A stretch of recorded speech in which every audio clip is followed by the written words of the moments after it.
It's been a while since I was able to stand on Friday worship, So medyo matagal na rin nung ako ay huling tumayo dito.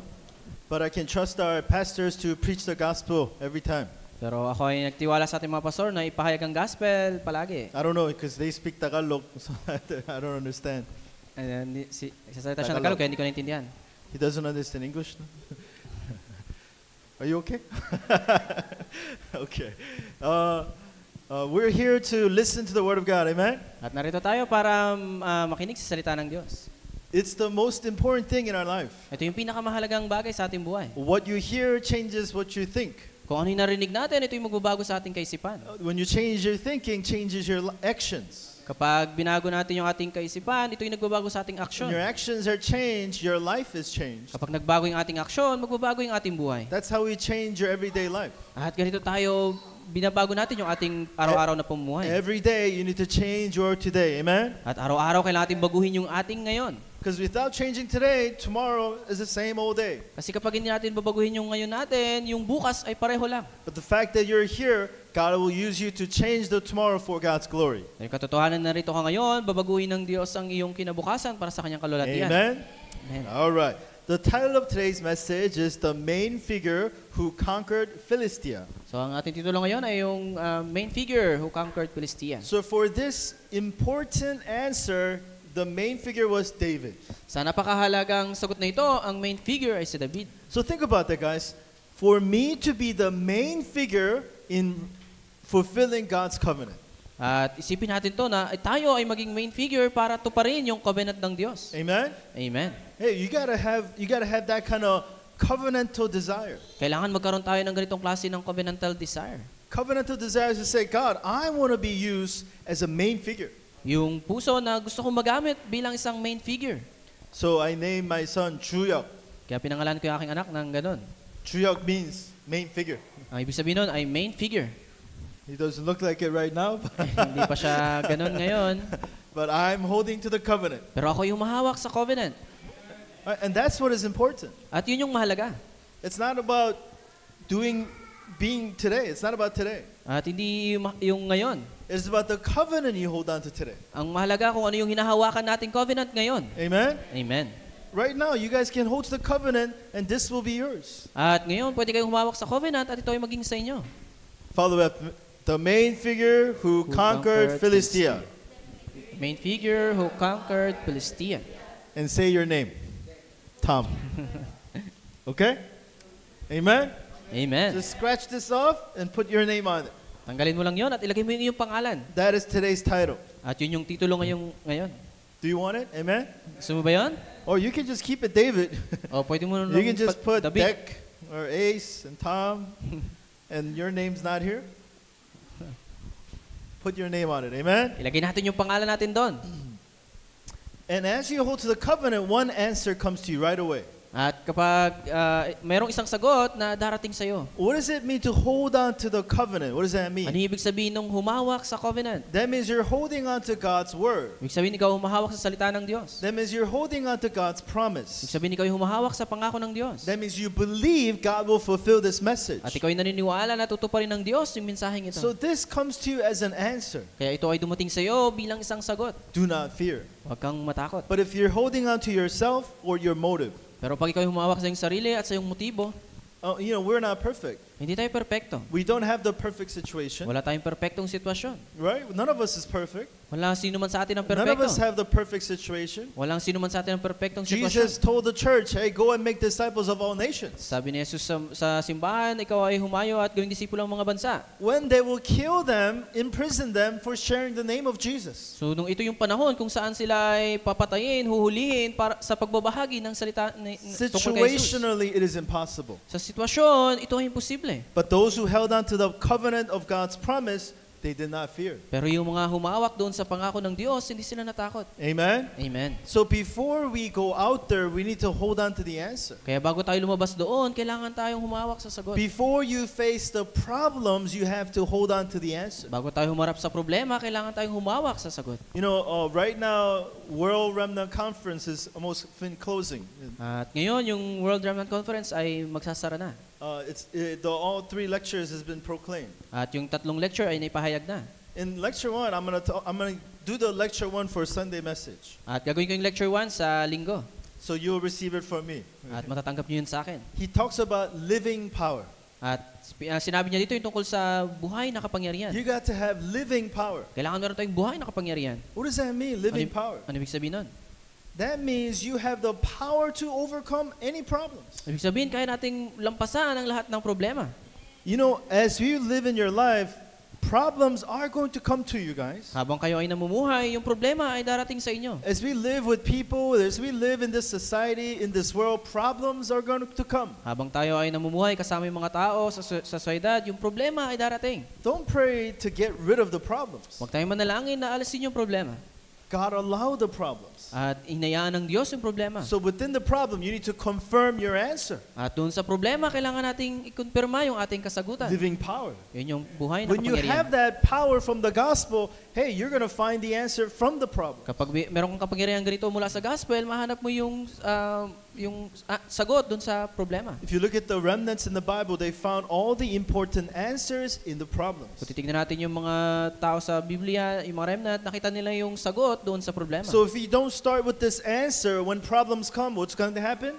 Kapag hindi tayo nagsimula sa sagot na to, pag dumating yung problema, ano mangyari? You're going to fall into fear. Ikaw ay mahuhulog sa pagkatakot. You're going to try to find answers, At personal answers, At maghahanap ka ng yung personal na sagot, physical answers. physical na sagot. We need to trust God in every situation. Kailangan tayo magtiwala sa Diyos, ano man ang sitwasyon. Conflicts are going to happen. At yung mga conflict, ito ay magaganap. What do we need to do? Ano yung kailangan natin gawin? The living power for you to enjoy the answer. Yung That's buhay the na living power. kapangyarihan para ma-enjoy natin yung sagutan.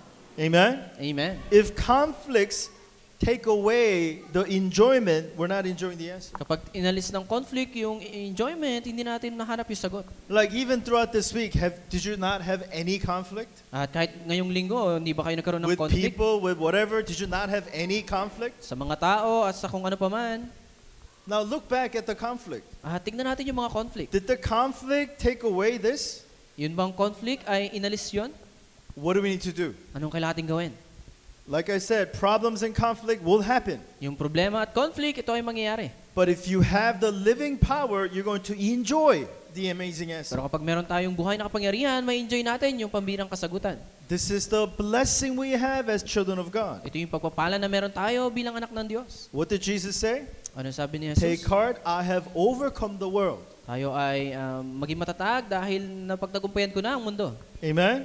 Amen. Jesus not bring you here because He needs your help. That's not it. Hindi kanya pinadala ng Diyos dito dahil kailangan niya yung tulong mo. He wants you to enjoy the answer He gave you Gusto niya na ma-enjoy mo yung sagot na ibinigay niya sa'yo so that you can become a witness. para ikaw ay maging saksi. So when you confirm the answer through problems, Kapag nakonfirma natin yung sagot mula sa problema, you're going to enjoy the answer within conflict. ma-enjoy natin yung answer dun sa conflict. Then when dangers come, you're going to be proclaiming the answer. At kapag dumating yung panganib, may proklama natin yung kasagutan. What do we do when problems come? Anong gagawin natin kapag dumating yung problema? We try to avoid it. Avoid all problems. Sinusubukan natin itong talikuran o iwasan. Avoid the problems. Iniwasan natin yung problema. Right? You do that, don't you? Ginagawa niyo yun, di ba?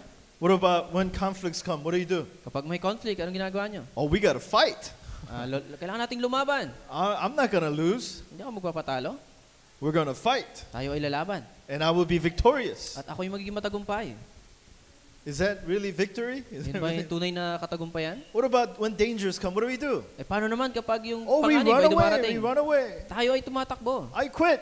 At ayoko na. I'm not going to do it anymore. Hindi ko na to We gagawin. run away. Tayo ay tumatakbo. But if you have the living power, Pero kapag meron tayong buhay na kapangyarihan, confirm God's answer. makonfirma natin yung sagot ng Diyos, Enjoy God's answer. ma-enjoy natin yung sagot ng Diyos, And in danger, we're not running away. at sa panganib, hindi tayo We tumatakbo. challenge towards it. We proclaim the answer. Tayo ay nagcha-challenge at ipinapahayag yung kasagutan. Why? Because you experienced it already. Kasi naranasan natin ito. So as you continue to live your life, these three things will not be a problem to you. At habang tayo ay patuloy na namumuhay, yung mga bagay, tatlong bagay na ito, hindi na You're natin not problema. going to have fear because of these things. Hindi na tayo magkakaroon ng takot dahil sa mga bagay You're na not ito. going to be slaves to these things. Hindi na tayo magiging alipin ng mga bagay na ito. I mean, like, when I see conflicts, Kapag merong conflict, like, if you're going to have a conflict with me, you're going to be at my level if you want to have conflict with me. Kung gusto mo magkaroon ng conflict sa akin, kailangan kapantay mo ko ng Like, level. am I going to have a conflict with, with little babies? Magkaroon ba akong conflict dun sa maliit na bata? Like, baby wants to fight me. Yung bata gusto kong labanan. Okay, all right, get ready. I will fight you back. Sige, maganda ka, lalabanan kita. Right? If you want to fight me, you got to be at a little same level if you want to fight me. Kung gusto mo akong labanan, kailangan pantay lang tayo. Enjoy the answer, guys. Amen? Enjoy natin yung sagot. Amen? Amen. Don't go into their level, right? Huwag tayong bumaba sa level nila. Fighting the baby. Mapag-away sa baby. All these things, God will give it to you as an amazing answer. At lahat ng bagay ito ibibigay sa'yo ng Diyos bilang pambihirang Hey, kasagutan. that's what main figures do, okay? At yun yung ginagawa ng mga main figure. You are main figure Tayo ay main figure who conquered Philistia, na magkakanker ng Pelistia. right? Conquered Philippines. Wow, similar, huh? Philippines. Ang kakanker ng Pilipinas. Amen? Amen. Conquered Palawan. Magkakanker ng Palawan. Amen? Amen. Amen. All right. So, have evidence of these three things. Magkaroon tayong ebidensya ng tatlong bagay na ito. All right. Now, we're going to look at David because he was the main figure of who was the main figure. Tignan natin si David dahil siya isang main figure. So we want to follow after that answer, right? At gusto nating sumunod sa ganong So klaseng what kasagot. was David's childhood like? Ano ba yung kabataan ni David? In Psalm 78, verse 72. Let's read it together. He chose David, his servant, and took him from the sheepfolds. From following the nursing ewes, he brought him to shepherd Jacob, his people, Israel, his inheritance. With upright heart he shepherded them and guided them with his skillful hand. Amen. Amen. Amen. Amen. So, what was David's childhood like? Ano yung itsura ng kabataan ni David? It was filled with blessings. Ito ay punong-puno ng pagpapala. He was able to restore and build faith. Siya ay nagagawa niyang ipanumbalik at magbuo ng pananampalataya. What is it? He chose David, it says. Sabi doon, pinili niya Who si chose David. David? Sino pumili kay David? Who is he? Sino siya? God chose David. Ang Diyos ang pumili kay David. Amen? Amen. That is where your faith is completely rooted into, guys. At doon yung ating pananampalataya ay talagang nakaugat. Who chose you? Sino pumili sa'yo? God chose you. Ang Diyos ang pumili sa'yo. Amen? Amen. Who chose me? Sino pumili sa akin? Who chose you? Sino pumili sa'yo? Why Palawan? Bakit Palawan? Why Bangkao? Bakit Bangkaw-Bangkaw? Why? Bakit? Why me? Bakit ako? God chose you. Ikaw ay pinili ng Diyos. That is faith. Yun yung pananampalataya. Do you understand? Naunawaan niyo ba? Believing in what God has done in your life is faith. Yung paniniwala doon sa ginawa ng Diyos sa iyong buhay, ito ay pananampalataya. Like Summit growing in the faith. Amen? At kagaya ni Summit na lumalago sa Right? pananampalataya. Coming to the pastor during worship, that's growing in the faith. Yung pagpunta sa pastor, ito ay She wants to hear the word of God next to me. gusto niya marinig yung salita ng Diyos malapit sa akin. It's a blessing, guys. Ito ay pagpapala. Amen? Amen. And that's what David understood. At yun yung naunawaan ni David.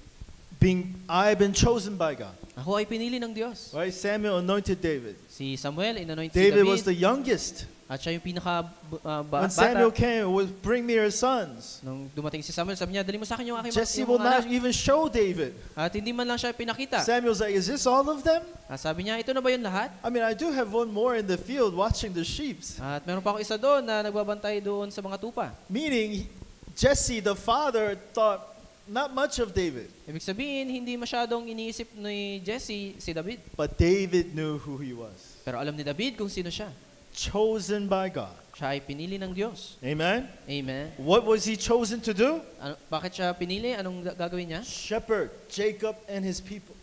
Para ipastol si Jacob at ang kanyang mga tao. Amen? Amen.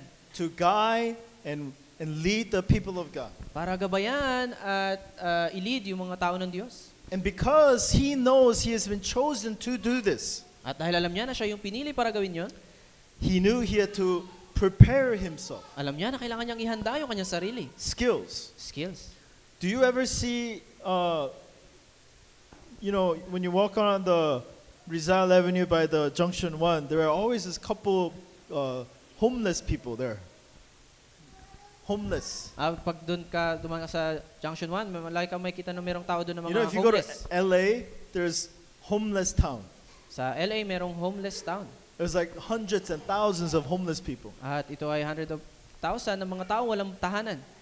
And it's very dangerous. At delikado doon. Do you see those homeless people waking up 5 in the morning? Nakita niyo ba yung mga tao na yun, gumigising ng Let's umaga? start my day. Let me wash my face, brush my teeth. Ganun yung ginagawa nila. Let me read a book, Magbabasa do some at exercise. mag-exercise. Do they do that? Yun may ginagawa nila. Do you see any homeless people doing that? Nakita na ba kayo ng mga homeless na gumagawa? Why do they not do that? Bakit hindi nila yung ginagawa? Because they know they're not chosen for any important work. Dahil inisip nila, alam nila na hindi sila They pinili have sa no anumang reason to mahalagang bagay. prepare themselves. Wala silang dahilan para ihanda yung kanilang What did sarili. God say? You have been chosen. Sabi ng Diyos, ikaw ay pinili. Amen? Amen. For what? Para saan? To shepherd the people of God. Para i-shepherd yung mga tao ng Diyos. To be the leader of leaders. Para maging leader ng mga leader. To be the remnant to do world evangelization. Para maging remnant upang gawin ang world To be evangelization. used to glorify God. Para magamit upang luwalhatiin ng Diyos. If that is true and you believe it, At kung ito ay totoo at naniniwala ka, hey, we got to prepare ourselves. kailangan nating ihanda yung ating sarili. Amen? Amen. Remnants, you have to understand this message. Kailangan yung maunawaan yung mensaheng ito. Why do you study? Bakit ka nag-aaral? Because of this. Dahil dito. Amen? Amen. Because of this, we prepare ourselves. Dahil dito, inihanda natin yung ating sarili. We enlarge our vessel. Pinapalaki natin yung ating sisidlan. David knew he was chosen. Alam ni David na siya ay pinili. So he worked hard on the skills that God has given him. Kaya siya ay nagtrabaho doon sa skills na binigay sa Even kanya though ng it Diyos. seems like a small or not that important work, he did his best. Kahit na ito ay mukhang maliit at hindi mahalagang trabaho, ginawa niya yung kanya makakaya. I told you guys, who are the people who do shepherding?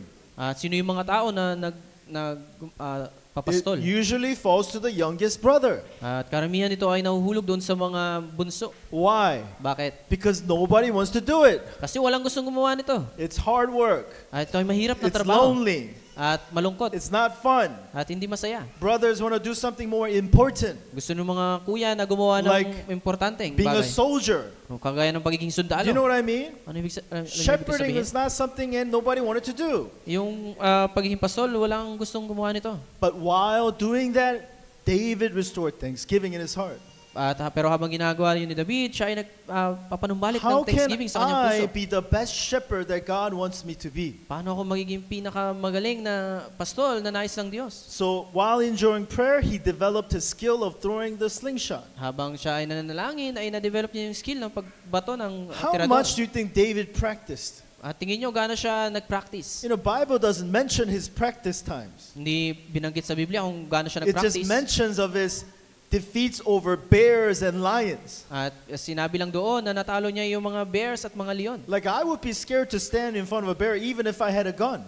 At ako'y matatakot humarap sa harap ng bear You know- kahit na ako'y merong baril. You know how fast bears are? Alam niyo ba kung gaano kabilis sa mga They bear? can run up to 30, 40 kilometers an hour. Kaya nilang tumakbo ng mga nasa 30 hanggang 40 kilometers per hour. Human beings are about the slowest animals in the world. You know that? At yung tao yung pinakamabagal na hayop sa buong mundo. David had so much skill that he would kill bears and lions Si David ay meron siyang skill na kayang pumatay sa mga with a bears at leon slingshot. sa magitan ng tirador. Would you go versus a lion if I give you a slingshot? At kayo ba ay pupunta laban sa leon kapag bigyan ko kayo ng tirador? Here, John Roy, here's a slingshot. Jump into the zoo and fight the lion. I'll give you $100. Oh, ito yung tirador, John Lloyd, at labanan mo yung leon, bigyan kita ng $100. Yes, Pastor. He'll be your dinner. Ikaw yung magiging hapunan.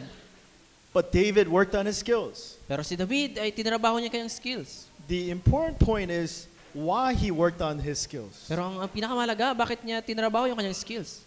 Because of number one, Dahil sa number one. chosen to shepherd the people of God. Dahil siya ay pinili upang shepherd yung tao ng Diyos. This is all that was taking place during his childhood years. Ito yung nangyari nung siya ay kabataan niya.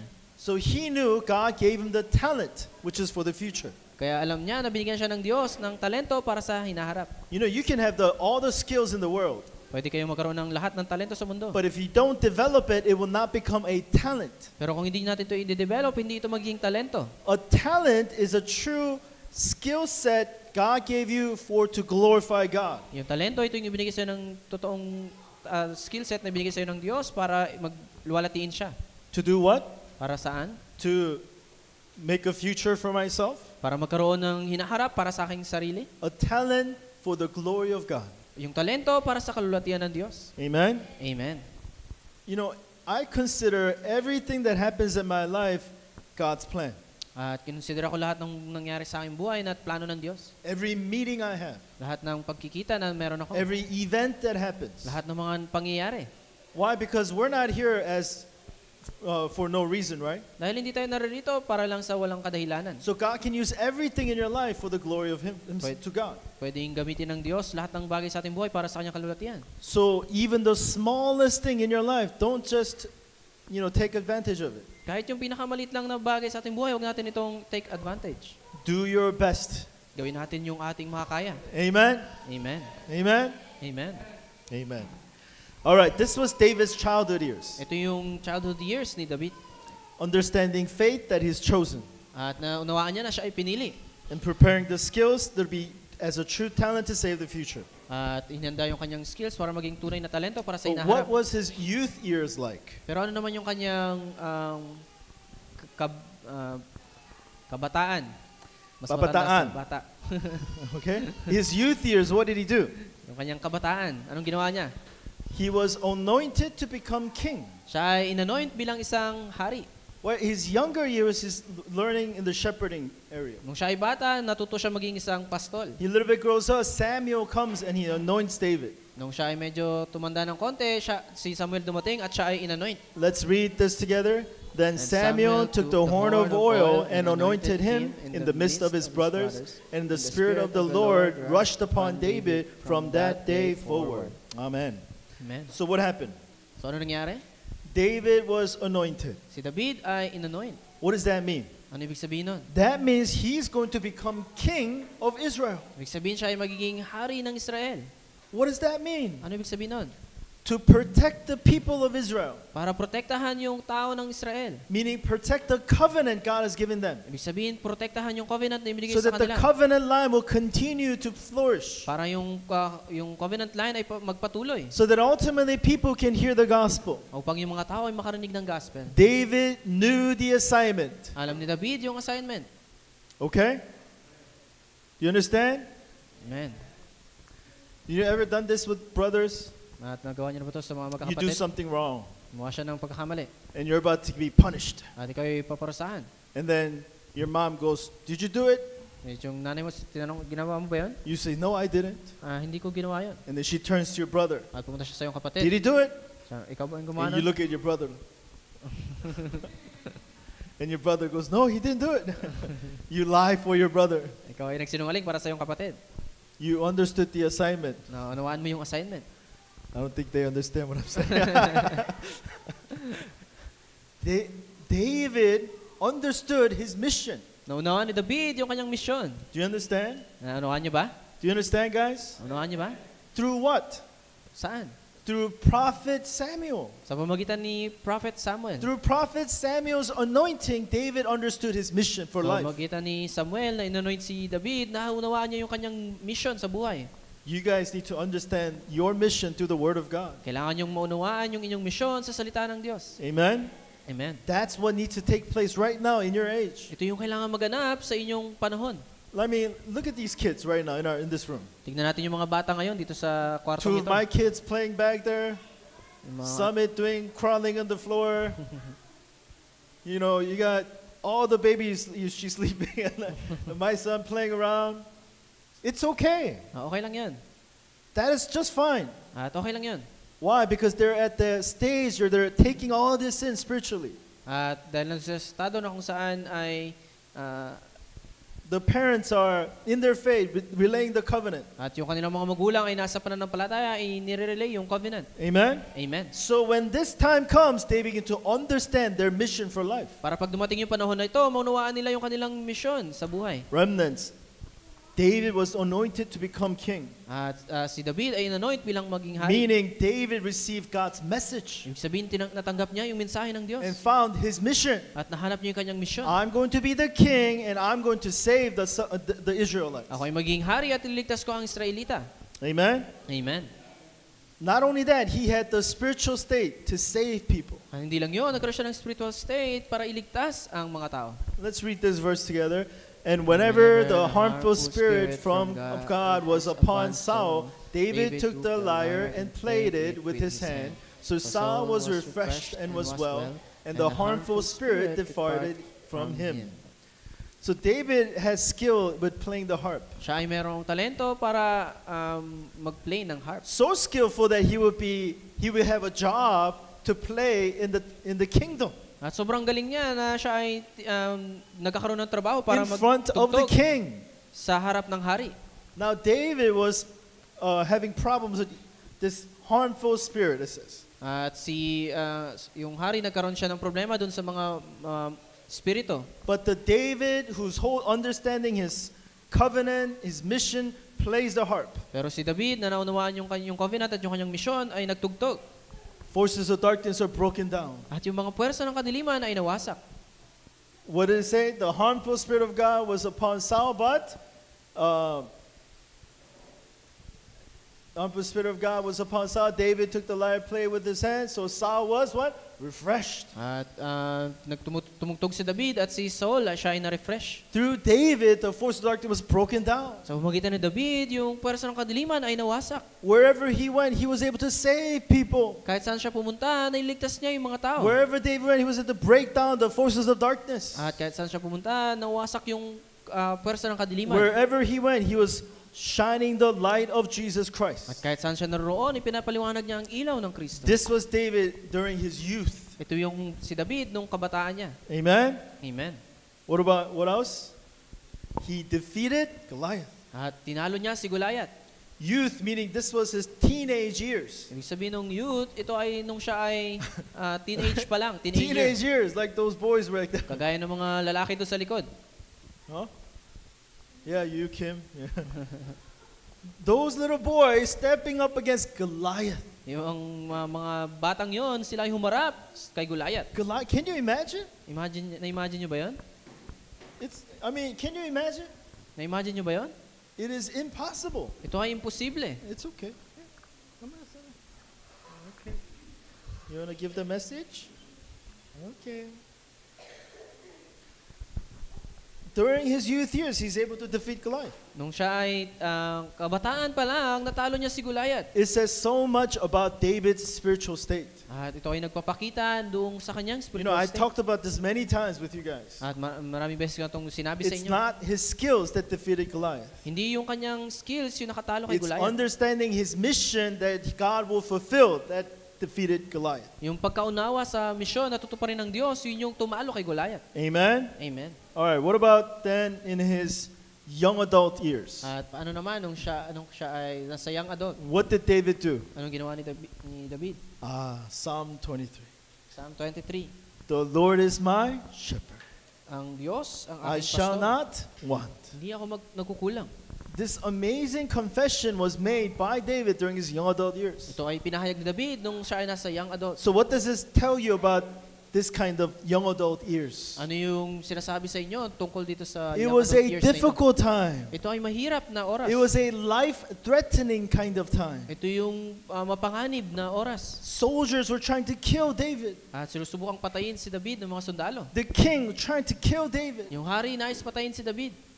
His own officials trying to kill David. Yung kanyang mga opisyal ay gusto siyang patayin. He's being threatened upon his life. At siya ang kanyang buhay ay nanganganib. And yet, he will still hold on to God's covenant. At siya ay patuloy na humawak sa covenant ng Diyos. Young adult years. Ito yung young adult years. You know, we have certain stages in our life. At meron tayong mga stage sa ating buhay.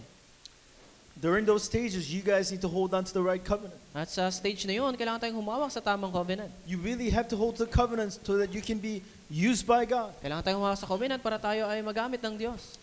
What about if David finally becomes king? At paano naman nung siya ay naging hari na? Most people fail when they become successful. Yung ibang mga tao, sila ay bumabagsak pag sila naging successful. When they have achieved a little bit, they become arrogant Kapag meron na silang na-achieve, magiging arrogante sila. and they fall. At sila ay bumabagsak. But what about David? Paano naman si David? Was he perfect? Perpekto ba siya? He was not. Hindi. He made mistakes even as a king. Nagkakaroon siya ng pagkakamali kahit na siya ay hari. But what was important about David? Pero ano yung napakahalaga kay David? He lived for the covenant of God. Siya ay namuhay para sa covenant ng Diyos. Amen? Amen. Some people point the wrongdoings of people. At yung iba, tinuturo nila yung pagkakamali ng iba. You know, I can find wrongdoings for everybody in this room if I Kaya kung try. maghanap ng mali sa lahat ng tao dito sa... There's not one person who can escape. At walang sinuman ang makakatakas. I can find something At kaya kong maghanap ng anuman to criticize you. para i-criticize Same kayo. thing for me. Ganon din sa akin. I am not perfect. Hindi ako perfecto. I'm not a pastor because I'm perfect. Hindi ako naging pastor dahil ako'y You can perfecto. find mistakes about me, many mistakes about me. At marami kayong makikita pagkakamali tungkol sa akin. If we point at the mistakes and that's the only thing what we look at, we will never do or be used by God. Pero kung yun lang yung titignan natin, hindi tayo magagamit ng Diyos. David was not perfect. Si David, hindi siya perfecto. He made mistakes. Siya ay nagkakamali He's rin. done things that I will never do. Gumawa siya ng isang bagay na hindi ko gagawin. Take somebody else's married wife Kunin yung asawa ng iba. and kind of very strategically he does this. At talagang pinag-isipan niya kung paano niya to gagawin. Hey, you go to the fight for the king. At ikaw ay lumaban para sa hari. Go to this war. At pumunta ka sa gera na yon. Knowing everybody going to the war is going to die. Na alam niya na lahat ng pupunta doon, mamamatay. You live for the glory of the kingdom. Ikaw ay mamuhay para sa kulahatian ng kaharian. Reward you heavily. At ikaw ay bigyan ko ng reward. And gets the husband killed. At namatay yung asawa And na then yun. takes the wife. At kinuha niya yung kanyang asawa. What a terrible man. Ito ay sobrang terribleng tao. That is a terrible person. I mean, think about watching a movie of something like that. At isipin ninyo makanood kayo ng ganitong klaseng palabas. Oh, you'll be like so angry inside. Ikaw ay sobrang magagalit. That was David. Yun si David. And yet, the point is, he was focused on fulfilling God's covenant. Pero ang punto doon ay siya ay nakafocus doon sa pagtupad ng covenant. What did he do? Anong ginawa niya? He prepared all that he can for the building of the temple of God. Inihanda niya lahat ng kanyang makakaya sa pagtatayo ng templo What ng is the Diyos. temple of God? Ano yung templo ng Diyos? Where sacrifice takes place. Yung kung saan yung sakripisyo Where ay people come ginaganap. to truly be forgiven. At kung saan yung mga tao ay mapapatawad. So that people can see and learn of the covenant. Upang yung mga tao ay makita at malaman ang tungkol sa covenant. Burning essence to the Lord. Yung burning essence para sa Diyos. What is that all talking about? At kanino tumutukoy yung mga bagay na yun? Worship. Ito ay tumutukoy sa David pagsamba. was concerned about worshiping the Lord. Siya ay concerned doon sa pagsamba sa Diyos. David was worshipped about covenant of the Messiah. At sa covenant ng Messiah. By building the temple for all the people of God to experience it. At pagtayo ng templo para sa tao ng Diyos upang maranasan nila ito. So that the people of God will understand God's important covenant. Para yung mga tao ng Diyos, maunawaan nila yung mahalagang covenant. That was what David was concerned about. Ito yung concern ni David. That's why he built the temple. Kaya tinayo niya yung templo. He didn't build it, his son completed it. At hindi niya ito tinayo, pero yung kanyang anak ang But he nagkumpleto prepared nito. everything so that it can take place. Pero hinanda niya lahat ng bagay para ito ay mangyari. You know, we're preparing for 100 regional church, right? Tayo ay naghahanda para sa 100 regional church. And I was having meeting with our staff this morning. Hey, our #1 regional church will be Bukana. At sinabi ko na yung number 1 na regional church ay Bukana. Our Bukana people, girls. Yung mga Bukana girls. Huh? We're gonna put one in Bukana. Magtatayo tayo ng isa sa Bukana. Amen? Amen. Amen? Amen. Why? Bakit? Because we want the people in Bukana to hear the gospel. Dahil gusto natin na yung mga tao sa Bukana makarinig ng We gospel. want people there to understand the gospel. At gusto natin na maunawaan nila ang gospel. And David says, I want to be used for that purpose. At sabi ni David, gusto kong magamit para sa kadahilanang ito. Main figure. Main figure. Amen? Amen. Not somebody in the back seat. Hindi yung sa likod lang. Main figure. Main figure. Who makes things happen. Na yung gumagawa para Who mangyari yung mga bagay na yun. sacrifices so that others can follow. At nagsasakripisyo para makasunod yung iba. Amen? Amen. Amen? Amen. Amen. That's what David did as king. Ito yung ginawa ni David bilang hari. So what's today's title? Ano yung titulo ngayon? Main figure who conquered Philistia. Yung main figure na nag-conquer ng So Philistia. today, change the title as you hold on to the message. At ngayon, baguhin niyo yung titulo sa Main figure who conquered what? at yung main figure na nag-conquer ng ano? Put that area personally in your life. Ay, lagay niyo yung personal na pangalan sa inyong buhay. Main figure who conquered PNS. Yung main figure na nag-conquer ng PNS. Main figure who conquered what? In your personal covenant. What is that answer God gave you? What is it? Sa inyong personal na covenant, ano yung binigay sa inyo? So change the title today. At baguhin natin yung titulo ngayon. Amen? Amen. And then / your name. At slash yung pangalan mo. Amen. Amen. Pastors check that every single one does this Sunday. Sa linggo. Bring it to me. Okay? Amen. I will punish you if you don't bring it to me. For that important purpose, we need to enter into the holy meditation. Para sa kadahilanang ito, kailangan tayo pumasok sa banal na meditasyon. Sometimes I look at you guys and you guys go like, At minsan titignan ko kayo at kayo during nakagano'n. message time, it's like, you're not looking at me, you're looking at something. Like, Hindi kayo nakatingin sa akin at nakatingin kayo sa they're ibang thinking bagay. of something else, right? Mayroon kayong ibang bagay na iniisip. It's better than falling asleep. Mas okay na yun kaysa matulog. Enter into holy meditation. Tayo ay pumasok doon sa banal na meditasyon. What does that Ano mean? ibig sabihin nun? Entering into that covenant I just talked about. Ibig sabihin pumasok tayo doon sa covenant na sinabi ko. Take time, go deep into God's covenantal meditation. Tayo ay take time na maging malalim doon sa covenantal mission. Do you know one of the most important exercises for athletes? You know what it is? Ano yung mahalagang exercise para sa mga atleta? Image training. Yung image training. Image training, Image training. right? While they're stretching, they close their eyes. They image. They think about the image of what they need to do in the game. Tapos sila nag-stretching, nakapikit sila at iniisip nila kung ano yung dapat nilang gawin doon sa Right? You game. training your brain so that your body would react. At sinasanay natin yung ating isip para yung ating katawan ay mag-react. We need to do that holy meditation. Kailangan natin gawin yung holy meditation. Stop thinking about playing games. At tignan natin isipin kung ano yung Stop thinking maglaro about physical things. o yung mga physical na bagay. Think about how you can be used as a main figure to save the field. Isipin natin kung paano tayo magiging main figure upang iligtas yung field. Amen? Amen.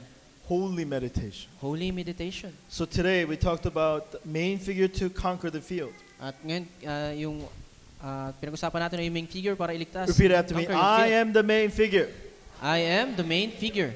I am the main figure to save Palawan. I am the main figure to save Palawan. Amen. Amen. Let's pray. Heavenly Father, we thank you so much. Masalangit, salamat po. Thank you for calling us as the main figure. Salamat sa pagtawag niyo sa amin bilang isang main figure. Help us to hold on to that vision you have given to us Tulungan niyo po kaming hawakan yung vision na ito. and be used to save the field. At magamit upang iligtas ang field. Help us to know that we are that main figure. At tulungan niyo po kaming malaman na kami yung main figure na ito. We thank you and love you. Pray these things in the name of our Lord Jesus Christ. Salamat po ito yung aming panalangin sa pangalan ni Jesus. Amen. Amen.